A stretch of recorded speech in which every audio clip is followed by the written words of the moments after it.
नमस्कार साथियों, मैं कमलेश कुमार एक बार पुनः आपका स्वागत करता हूं एराइज क्लास के डिजिटल प्लेटफॉर्म पे। साथियों, हम लोग लास्ट क्लास में डिस्कस कर रहे थे हेनरी का नियम। हेनरी का नियम हमने समझा था, उस पर एक आध न्यूमेरिकल क्वेश्चन भी किया था। मैंने आपको ये भी बताया था कि भाई जो KH है, जो हेनरी नियतांक है, वो किस किस पर निर्भर करता है। क्लियर? आज की क्लास में हम लोग डिस्कस करेंगे हेनरी नियतांक की क्या क्या लिमिटेशंस है, क्या क्या कमियां हैं जो अपने लास्ट क्लास में अपनी रह गई थी, उनको आज डिस्कस करेंगे। कुछ न्यूमेरिकल क्वेश्चंस भी हेनरी नियतांक पर करेंगे और उसके बाद हमारा जो टॉपिक रहेगा वो रहेगा दोस्त वाष्प दाब। क्लियर है जी? तो आइए, सबसे पहले तो मैं आपको बताना चाह रहा हूं हेनरी नियतांक की कुछ लिमिटेशंस है, उनके बारे में चर्चा करनी है। देखिएगा सबसे पहली बात करें हेनरी नियतांक के कमी की, तो दाब बहुत अधिक नहीं होना चाहिए। क्लियर है? मैं एक एक करके कमियां यहां पर लिख रहा हूं मेरे दोस्त, आपको ध्यान से देखनी है और ध्यान से नोट भी कर लेनी है। सबसे पहली कमी क्या है बेटा? दाब बहुत अधिक नहीं होना चाहिए। दाब बहुत अधिक नहीं होना चाहिए। वेरी वेरी अच्छी बात। देखिएगा दूसरी बात, पहली लिमिटेशंस दाब बहुत अधिक नहीं होना चाहिए, आपको ध्यान में रखना है। क्लियर है दोस्त? दूसरी बात, ताप बहुत कम नहीं होना चाहिए। ताप बहुत कम नहीं होना चाहिए, नहीं होना चाहिए। ताप बहुत कम नहीं होना चाहिए। अगर मैं तीसरी लिमिटेशंस की बात करूं तो तीसरी कमी है गैस बहुत अधिक घुलनशील ना हो। गैस बहुत अधिक घुलनशील ना हो। क्लियर है? अगर मैं अगली कमी की बात करूं मेरे दोस्त, मैं कमी नंबर 4 की बात करूं तो चौथी कमी रहेगी गैस की विलायक के साथ कोई रासायनिक क्रिया ना हो। गैस की विलायक के साथ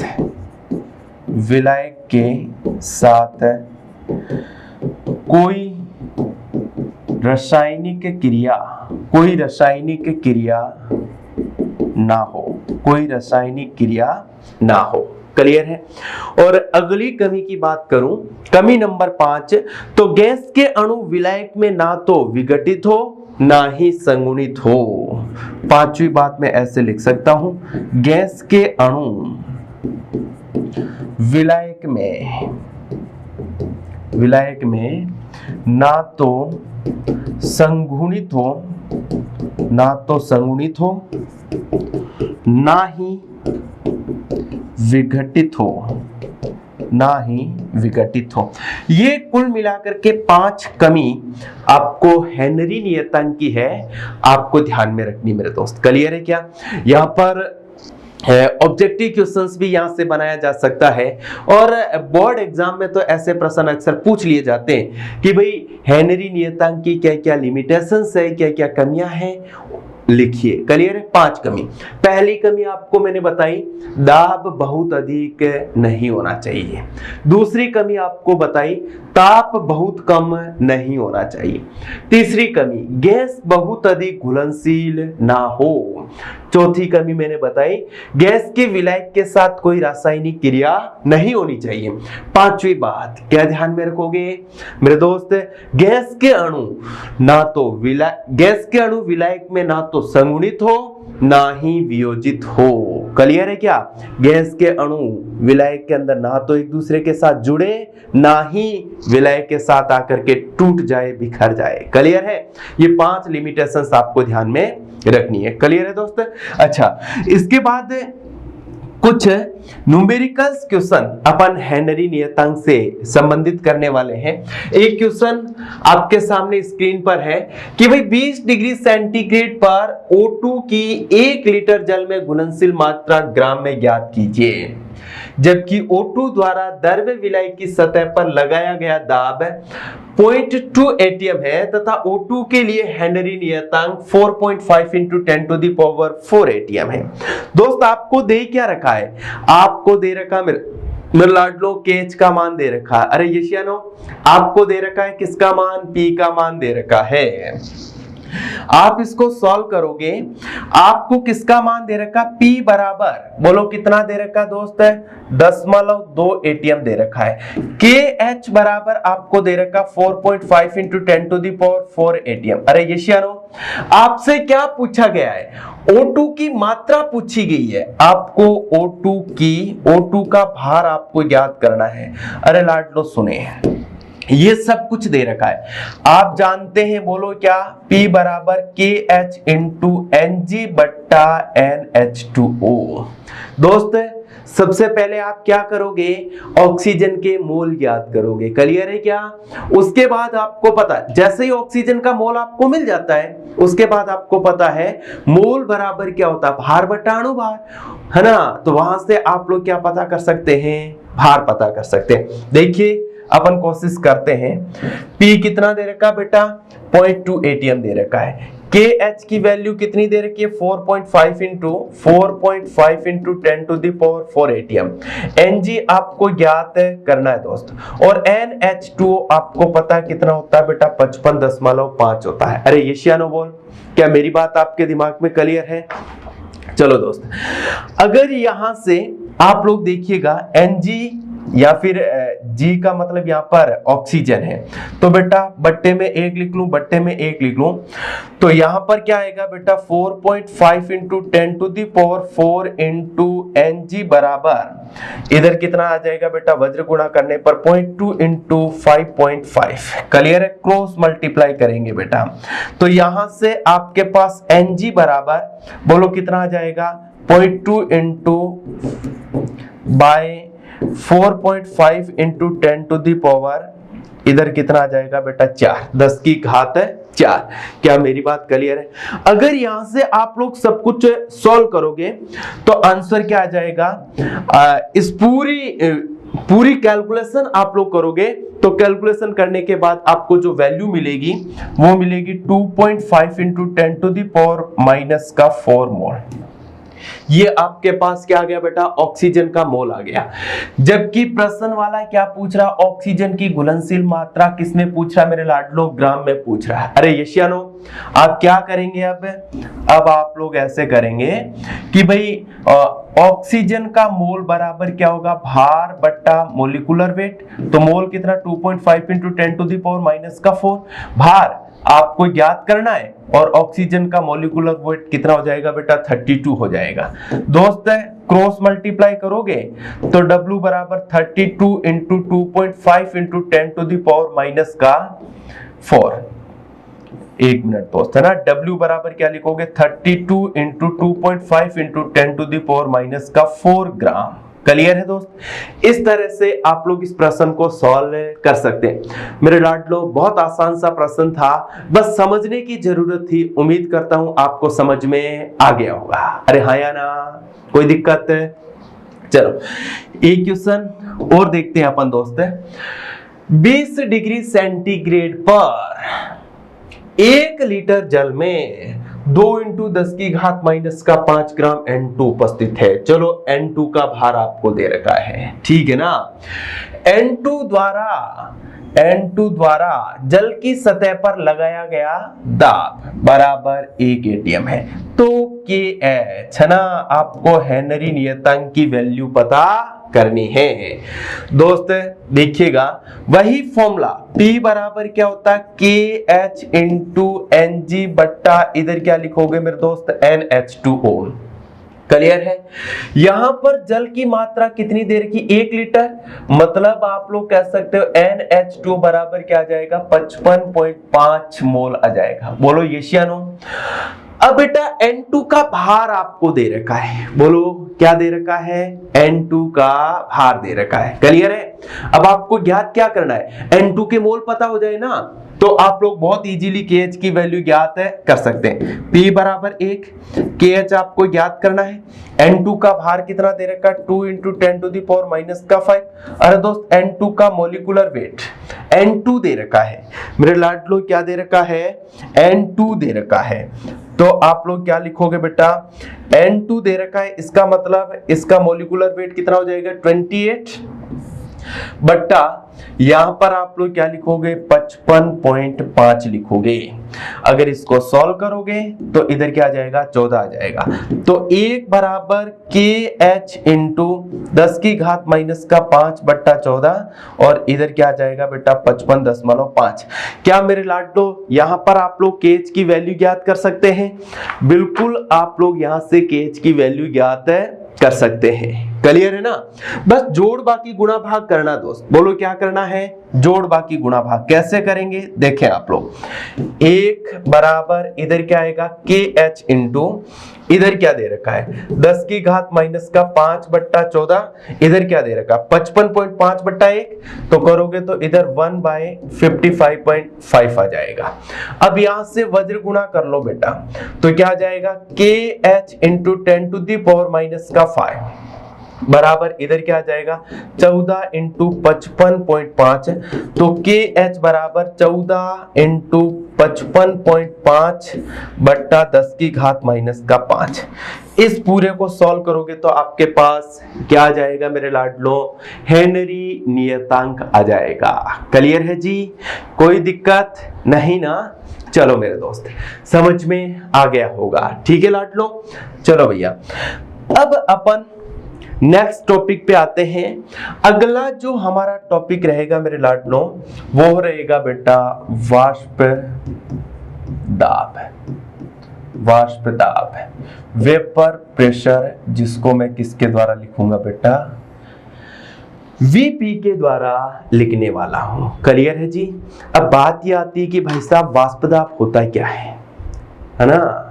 क्वेश्चंस ये बन रहा है कि आप लोग वाष्प दाब किसे कहोगे, तो आप लोग ये कह सकते हैं कि गतिज साम्य की स्थिति में किसी भी द्रव्य की वाष्प का ऊपर उठने के लिए द्रव्य की सतह पर जितना दाब लगता है उसे क्या बोला जाता है, वाष्प कहा जाता है, वाष्प दाब कहा जाता है। सॉरी, आप लोग यूं समझे बेटा, ये मान लीजिए आपके पास एक पात्र है, क्लियर है क्या, यहां पर दो द्रव्य आपने मिक्स कर रखे हैं बेटा, यहां पर आपने क्या कर रखे हैं बेटा, दो द्रव्य मिक्स कर रखे हैं। दूसरा लिक्विड में इस कलर में बना लेता हूं, क्लियर है जी। दो द्रव्य आपने इस तरह से मिक्स कर रखे हैं, ठीक है बेटा।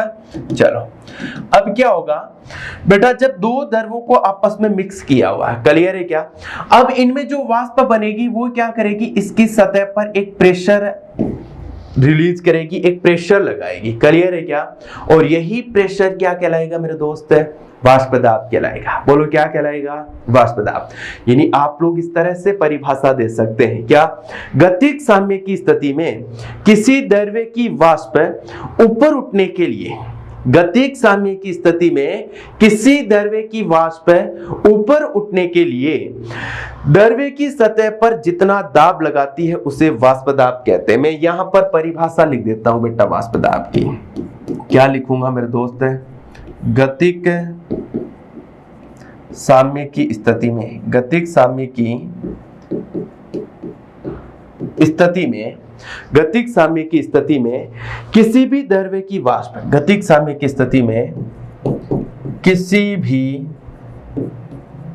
द्रव्य की वाष्प, द्रव्य की वाष्प, किसी भी द्रव्य की वाष्प ऊपर उठने के लिए,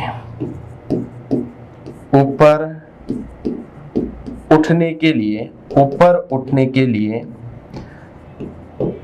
द्रव्य की सतह पर, द्रव्य की सतह पर जितना दाब लगाती है, जितना दाब लगाती है उसे बोलो क्या कहा जाता है, उसे वाष्प दाब कहते हैं। उसे क्या कहते हैं बेटा? वाष्प दाब। गतिक साम्य की स्थिति में किसी भी द्रव्य की वाष्प के द्वारा द्रव्य की सतह किसी भी वाष्प के द्वारा द्रव्य की सतह पर जो दाब लगाया जाता है, या किसी वाष्प को ऊपर उठने के लिए जो द्रव्य की सतह पर दाब लगाया जाता है, उस दाब को क्या बोला जाएगा बेटा? वाष्प दाब कहा जाएगा, वेपर प्रेशर कहा जाएगा। क्लियर है जी? अच्छा, एक बात मैं आपको और बताना चाहता हूं, जिस द्रव्य की वाष्पशील प्रकृति अधिक होगी उसका वाष्प दाब भी क्या होगा? अधिक होगा। एक बात बेटा और बता रहा हूं, यहां पर देख लिख देता हूं बेटा, जिस द्रव्य की वाष्पशील प्रकृति जितनी अधिक होगी, वाष्पशील प्रकृति जितनी अधिक होगी, वाष्प दाब उतना ही अधिक होगा। वाष्प दाब उतना ही अधिक होगा मेरे लाडलो। क्लियर है? जिस द्रव्य की वाष्पशील प्रकृति जितनी अधिक होगी, उस द्रव्य का वाष्प दाब भी क्या होगा बेटा? उतना ही ज्यादा होगा। यानी वाष्पशील प्रकृति और वाष्प दाब एक दूसरे के क्या होते हैं बेटा? समानुपाती होते हैं। क्लियर है क्या?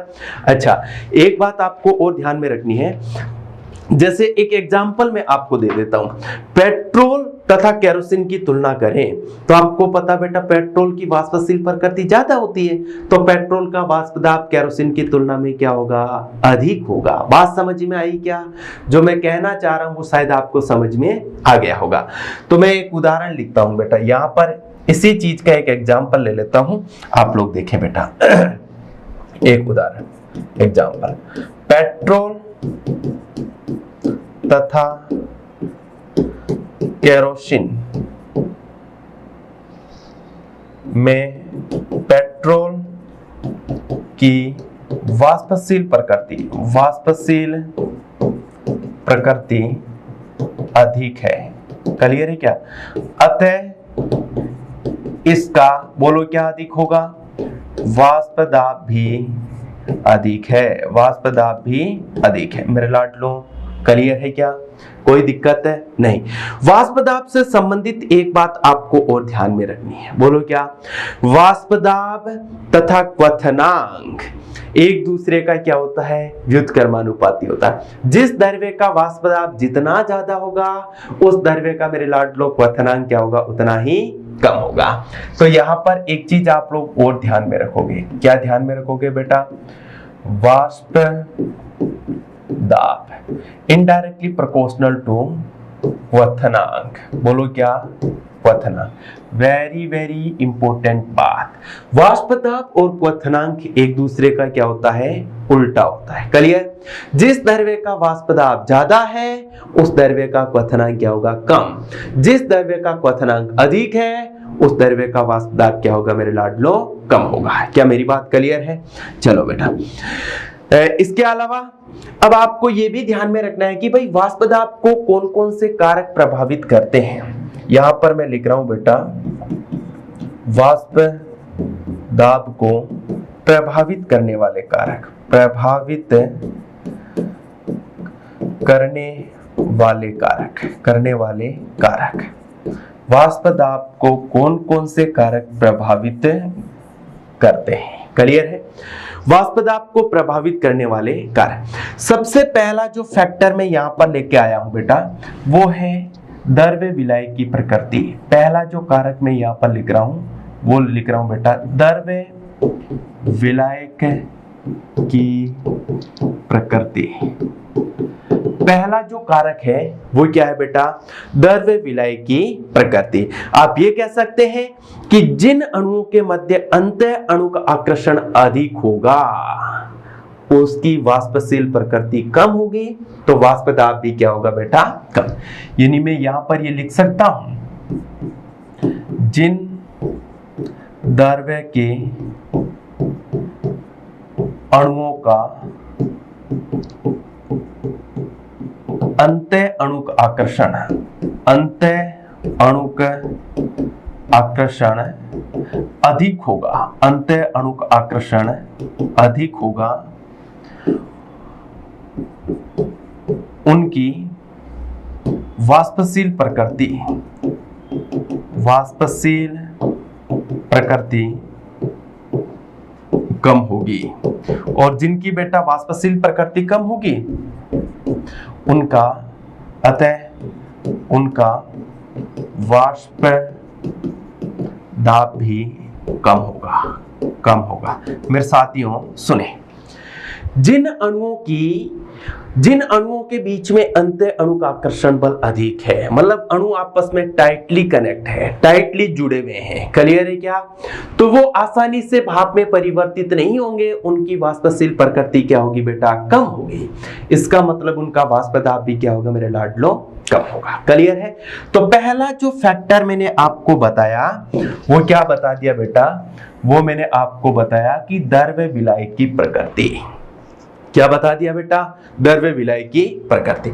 दूसरा प्रभावित करने वाला कारक है, मैं यहां पर लिख रहा हूं बेटा ताप का प्रभाव।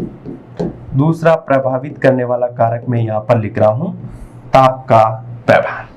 ताप किस तरह से प्रभावित करता है साथियों, एक बात आपको पता होगी कि भाई साहब ताप बढ़ाओगे तो गैस के अणुओं की गतिज ऊर्जा बढ़ेगी, ताप बढ़ाने पर गैस के अणुओं की गतिज ऊर्जा बढ़ेगी, और गैस के अणुओं की गतिज ऊर्जा बढ़ेगी तो वाष्पशील प्रकृति बढ़ेगी, जिससे वाष्प दाब भी बढ़ेगा। यानी आप लोग ये कह सकते हो ताप डायरेक्टली प्रोपोर्शनल टू वाष्प दाब, ये आप कह सकते हैं। ताप और वाष्प दाब के बीच में संबंध कैसा होता है बेटा, समानुपाती का। क्या कहोगे आप लोग, ताप बढ़ेगा तो क्या होगा, गैस के अणुओं की गतिज ऊर्जा बढ़ेगी। यहां पर क्या लिखोगे बेटा, गैस के अणुओं की गतिज ऊर्जा बढ़ेगी। गतिज ऊर्जा बढ़ेगी तो वाष्पशील प्रकृति बढ़ेगी, और वाष्पशील प्रकृति बढ़ेगी तो मेरे लाडलो वाष्प दाब भी बढ़ेगा। क्लियर है। दो फैक्टर मैंने आपके सामने लिखे, क्लियर। पहला तो क्या है, द्रव्य विलय की प्रकृति, और दूसरा फैक्टर क्या है मेरे लाडलो, ताप का प्रभाव। क्लियर है। तीसरा आता है बेटा वाष्पशील द्रव्य में ठोस विलय मिलाने पर। तीसरा जो फैक्टर है मैं यहां पर लिख रहा हूं बेटा, वाष्पशील द्रव्य में